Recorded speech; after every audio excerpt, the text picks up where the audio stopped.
Hi, I'm Indira Ranjani Roy. My roll number is 26, and I'll be giving a brief idea on the topic social group work with survivors of child sexual abuse.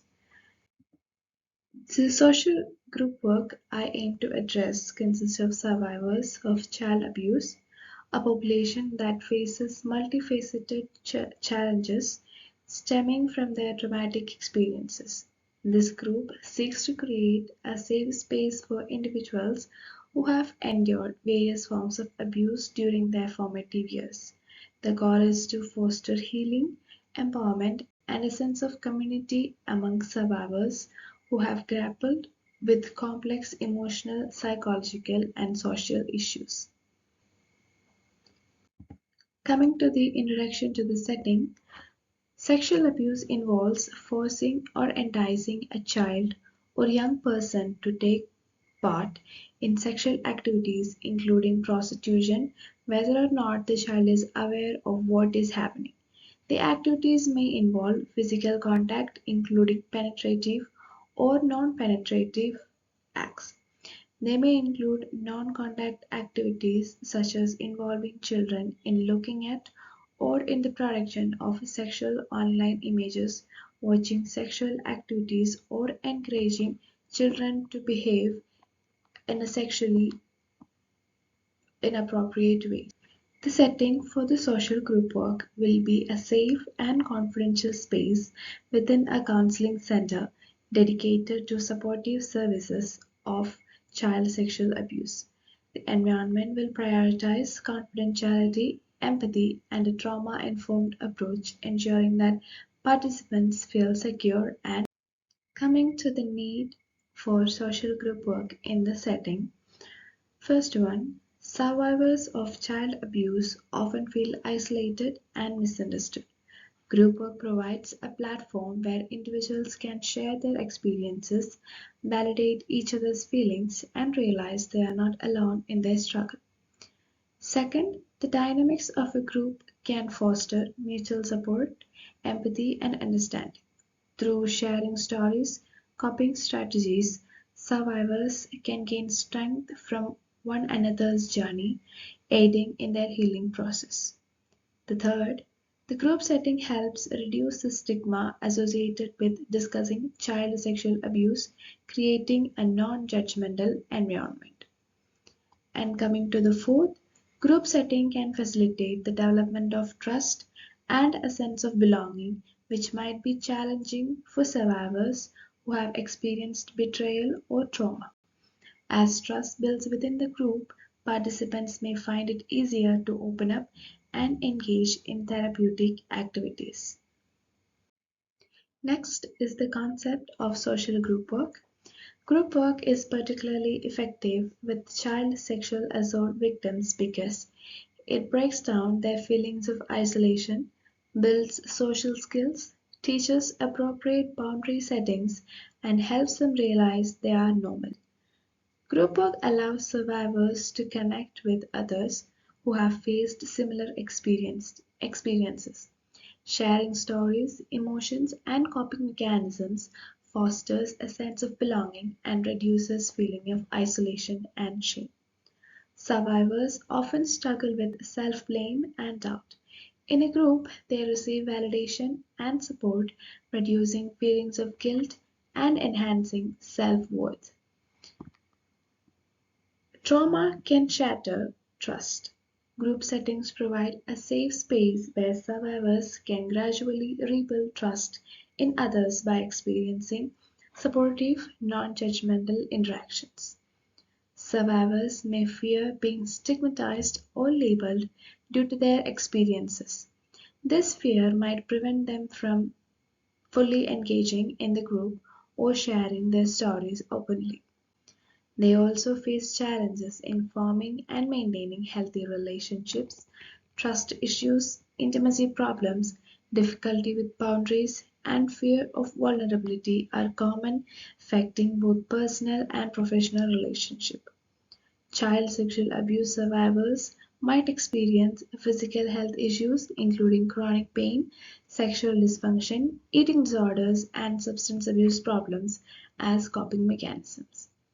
The trauma of sexual abuse can significantly alter one's sense of self. Survivors may struggle with a disrupted sense of identity, feeling of worthlessness, and distorted self image. Now to the practice of social group work in the setting. There are 6 steps in following the practice of social group work, which includes intake, study, analysis and diagnosis, treatment, evaluation, termination, and follow up. Intake. The intake process began with the initial contact, where survivors expressed interest in joining the group. A screening was conducted to assess their needs, readiness for group work, and suitability for the group dynamics. An orientation session was conducted to introduce survivors to the group, and it aimed at creating a safe space, fostering trust, and outlining the goals and expectations of the group. The group was named as the Phoenixes, symbolizing the mythical phoenix bird who rose from its own ashes. Coming to the second process, study, analysis, and diagnosis. Each individual's background, like their family, economic background, interest, likes and dislikes, were studied. Interviews and surveys were conducted to identify their specific needs, preferences, and challenges they face. A small program was done to assess the feasibility, acceptability, and initial impact of the intervention on survivors. Both qualitative and quantitative methods were used to collect data, including observation, pre and post assessment, and group dynamics analysis. The data collected were analyzed to evaluate the intervention strategies. Any barriers or challenges faced by the group members were also diagnosed during this stage. From diagnosis, a number of problems were found out faced by the group members, including psychological impact, relationship difficulties, physical health effects, impact on identity and self image, educational challenges, re victimization, cultural and social stigma, to name a few. Coming to the third process, treatment. Treatment was given for the 3 major problems, which are psychological impact, relationship difficulties, and impact on identity and self image. Psychological impact. Various sessions were conducted for the psychological betterment of the individuals in the group. Trauma-focused approaches like cognitive behavioral therapy was incorporated to help survivors process traumatic experience and manage symptoms of PTSD, anxiety, and depression. To the second, relationship difficulties. Addressing relationship difficulties involved a multifaceted approach aiming to rebuild trust, foster healthy connections, and empower the individuals. Coming to the third, impact on identity and self image.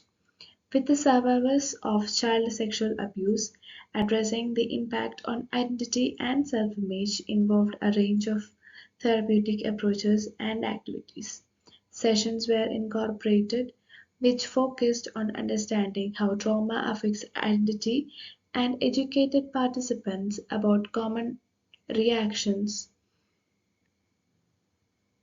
to trauma and how it can shape our sense of self.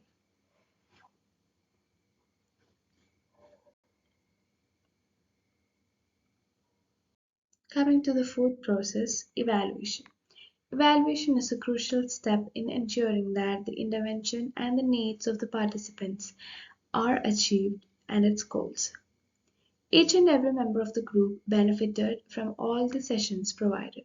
The common needs and problems of the group were addressed through the sessions. As a person also, as a group also, they have reached greater heights than their beginning emotional state of mind and well-being. The progress towards the goal at the regular intervals to measure the effectiveness of the program was evaluated. Coming to termination, discussions about termination were started early in the group process. Participants were informed about the timeline for the group to come to an end, allowing time for individuals to process their feelings and concluding the sessions. And to the follow-up sessions and individual check-ins were offered to ensure that participants left supported in their transition. This will help in addressing any emerging issues or concerns. There are various challenges in practicing social work. Practicing social group work with survivors of child sexual abuse comes with several challenges. Building trust within the group can be challenging due to survivors' past experiences of betrayal and violence. Group sessions might evoke intense emotions and trigger traumatic memories for participants, and managing these emotional reactions within the group context while ensuring everyone feels supported requires careful facilitation. Maintaining confidentiality within the group while ensuring a safe environment can be challenging. Participants may fear breaches of confidentiality impacting their willingness to share personal experiences. Applicable principles of social group work in the setting. The first principle is principle of continuous individualization. This principle emphasizes the importance of recognizing and respecting the unique needs, experiences, and strengths of each participant. To the second, principle of guided group interactions. Principle of guided group interactions refers to the intentional facilitation of group dynamics by the social worker. In the context of child sexual abuse, this involves creating a supportive and empathetic atmosphere within the group. And to the third, principle of democratic self-determination. This principle emphasizes the importance of empowering participants to actively engage decision-making processes within the group. In this setting, this means involving them on setting group goals, choosing discussion topics, and determining the pace and direction of the session. Towards the end, let's discuss the expected outcome of social group work with this setting. The expected outcome of social group work with survivors of child sexual abuse encompassed various positive changes and development among individuals. Participants developed a greater sense of empowerment through shared experiences, mutual support, and the validation of their feelings. Individuals acquired and refined coping strategies to manage trauma-related symptoms, anxiety, depression, and other emotional challenges. Participants gained a deeper understanding of themselves, fostering a more positive self-image and a healthier sense of identify beyond the trauma. Participants may exhibit improvements in their ability to form and maintain healthy relationships as they practice setting boundaries, expressing needs, and trusting others in a safe environment.